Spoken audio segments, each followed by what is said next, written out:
wabarakatuh. Warahmatullahi wabarakatuh. Yuk, ini nih, yuk. Udah. Assalamualaikum warahmatullahi wabarakatuh. Waalaikumsalam Waalaikumsalam warahmatullahi warahmatullahi wabarakatuh. wabarakatuh. Kami dari kelompok 6. Saya sendiri Muhammad Irafi Haikal, Beni Afrizal, dan Muhaludin, dan Yusuf Ilham Agung. Yang terhormat kepada Bapak dosen, Pak Sukri Harli SMTI. Di sini saya beserta teman-teman saya ingin menjelaskan sebagai berikut. Pengertian database.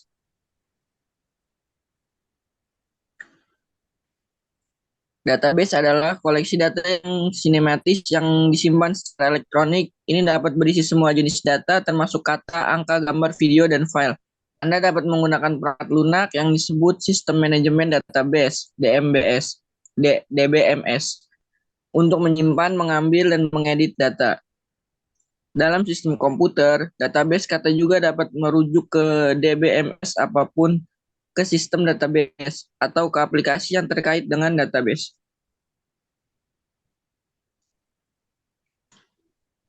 Di sini ada juga tujuannya. Tujuan utama database adalah untuk menyediakan mekanisme penyimpanan data yang efisien dan terstruktur, sehingga memudahkan dalam pencarian, pengambilan, pembaruan, dan penghapusan data. Database memungkinkan pengguna untuk menyimpan, mengelola, dan mengakses informasi dengan cepat dan efisien.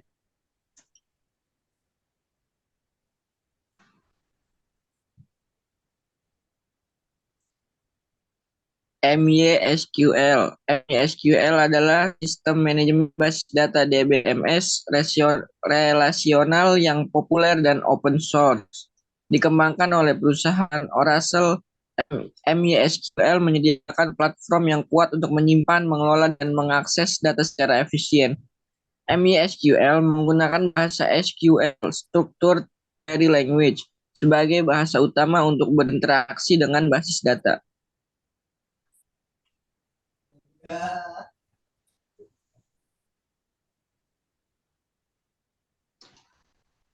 Di sini juga ada fitur-fitur MySQL. Yang pertama, kecepatan dan kinerja tinggi.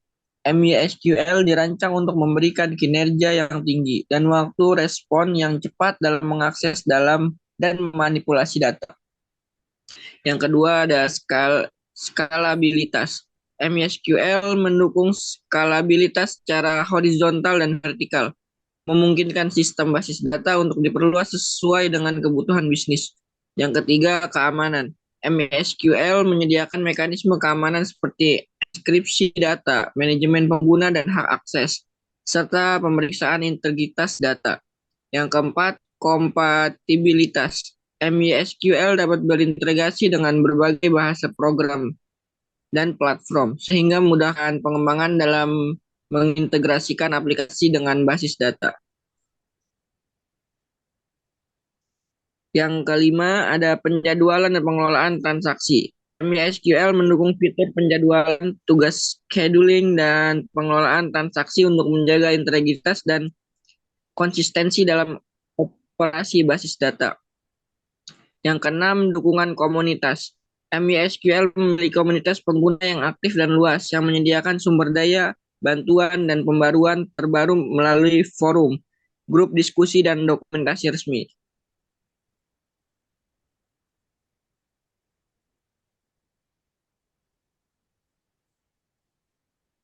Baik, selanjutnya dilanjutkan oleh teman saya, Saudara Beni Afrizal.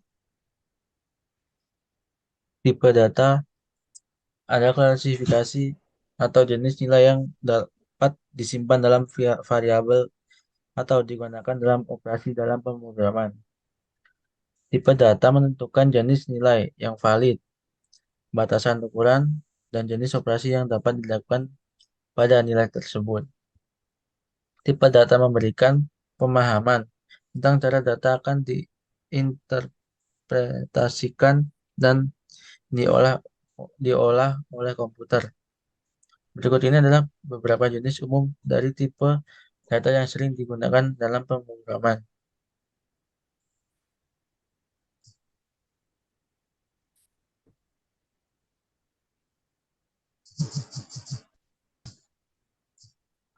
Tipe data angka digunakan untuk menyimpan bilangan dalam pemrograman.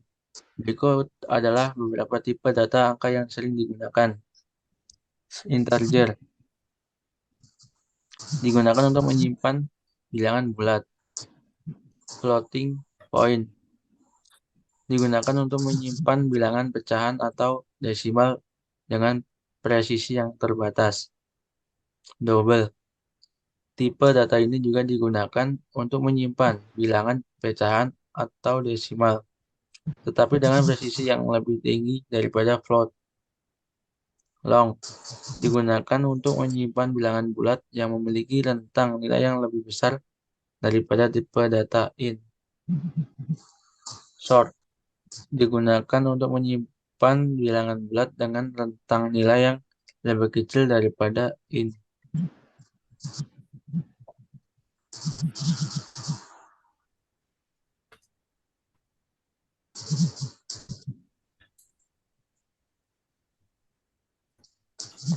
Tipe data karakter atau yang disebut character digunakan untuk menyimpan karakter tunggal dalam pemrograman, contohnya char. Tipe data teks digunakan untuk menyimpan teks panjang atau rangkaian karakter yang lebih dari sekedar karakter tunggal dalam pemrograman, contohnya string dan varchar. Tipe data boolean digunakan untuk menyimpan nilai kebenaran atau true atau false dalam pemrograman. Tipe data boolean biasanya digunakan dalam pengambilan keputusan dan logika program. Ada dua nilai boolean yang mungkin, true, benar, dan false, salah. Contohnya boolean.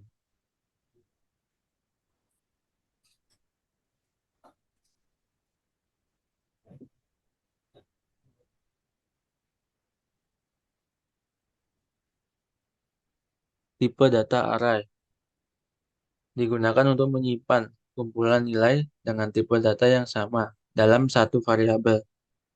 Array memungkinkan kita untuk mengelompokkan dan mengakses nilai-nilai tersebut menggunakan indeks, contohnya integer, string, boolean, dan sebagainya. Tipe data objek digunakan menyimpan struktur data yang kompleks dalam pemrograman. Objek menggabungkan data dan metode atau fungsi yang terkait dalam satu entitas tunggal, contohnya kelas, struk, dan sebagainya.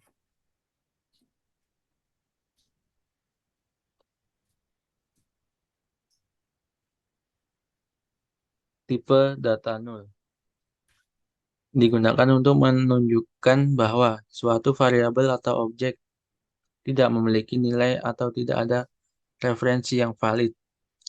Null secara harfiah berarti kosong atau tidak ada. Tipe data null biasanya digunakan dalam konteks di mana sebuah variabel harus diberikan nilai, tetapi belum memiliki nilai yang valid atau relevan. Contoh, null. Tipe data tunggal, tipe data tanggal dan waktu digunakan dalam pemrograman untuk menyimpan dan mengelola informasi tentang tanggal, waktu, atau kombinasi keduanya. Contoh, date, time, the time.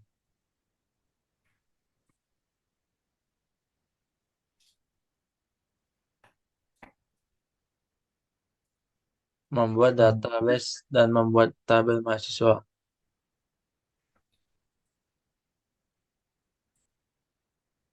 Oke, selanjutnya sebelum kita membuat database, pertama-tama kita harus mendownload XAMPP terlebih dahulu pada browser kita.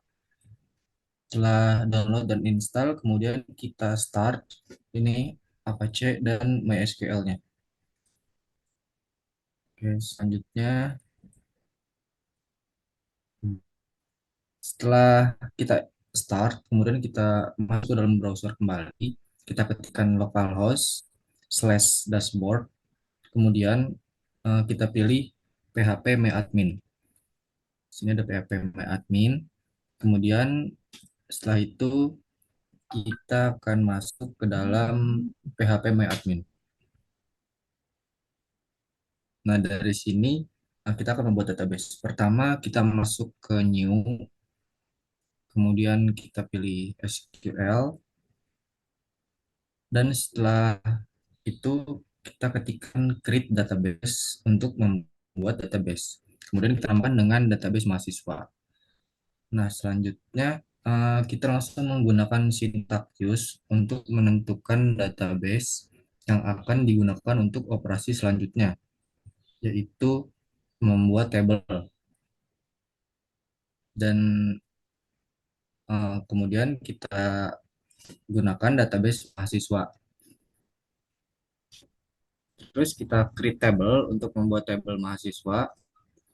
Kemudian NIM-nya kita masukkan menggunakan integer. Di sini kita menggunakan integer untuk menyimpan nilai bilangan bulat dengan maksimal karakter yaitu 80. Dan not null. Not null di sini mengindikasikan bahwa kolom tersebut wajib diisi atau tidak boleh kosong. Kemudian selanjutnya ada nama. Nama kita menggunakan varchar. Varchar di sini digunakan untuk menyimpan string dengan panjang yang bervariasi. Di sini kita gunakan maksimal 80 karakter. Sama ini juga not null itu wajib diisi kolomnya. Kemudian prodi kita gunakan varchar juga. Umur kita gunakan integer dengan maksimal karakter sampai 20. Dan domisili kita gunakan varchar. Kemudian primary key-nya di sini kita tentukan NIM sebagai primary key-nya. Yang terakhir engine InnoDB. InnoDB ini adalah salah satu engine penyimpanan. Oke, setelah selesai kita memasukkan struktur, kemudian kita pilih Go. Kita pilih Go di bawah ini. Oke. Nah, ini adalah tampilan setelah database dan table mahasiswa berhasil kita buat.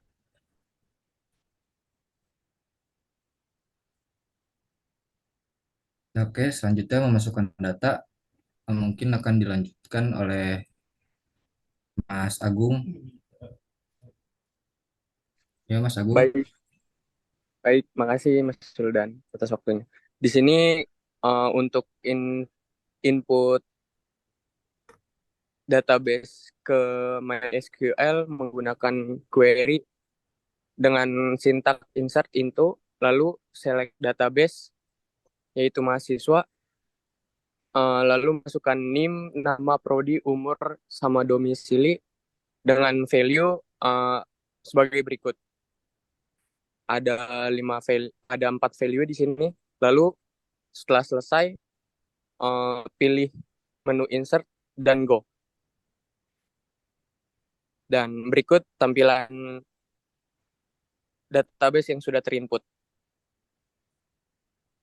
Ya, next. Menampilkan data. Untuk menampilkan data kita bisa pakai sintak itu select from database-nya atau table-nya di situ. Bisa pakai sintak yang di bawah, select terus tanda bintang, lalu masukin sintaknya, habis itu di go.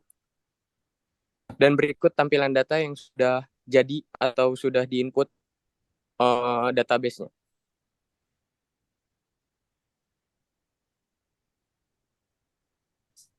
Kesimpulannya, dalam presentasi ini kita telah menjelajahi MySQL sebagai sistem manajemen basis data yang penting dan kuat.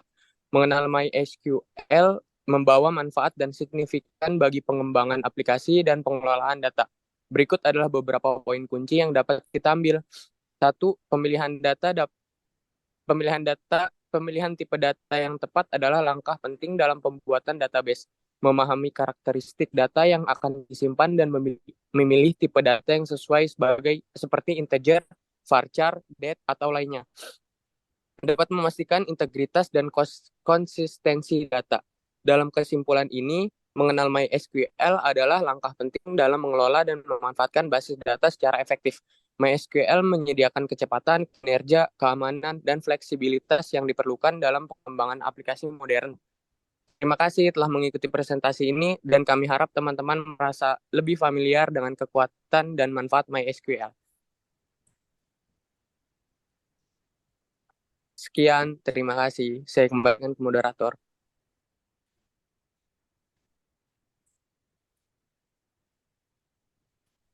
Baik, sekian presentasi dari kelompok saya. Semoga teman-teman bisa memahami dengan baik. Cukup sekian. Wassalamualaikum warahmatullahi wabarakatuh. Waalaikumsalam Waalaikumsalam warahmatullahi wabarakatuh.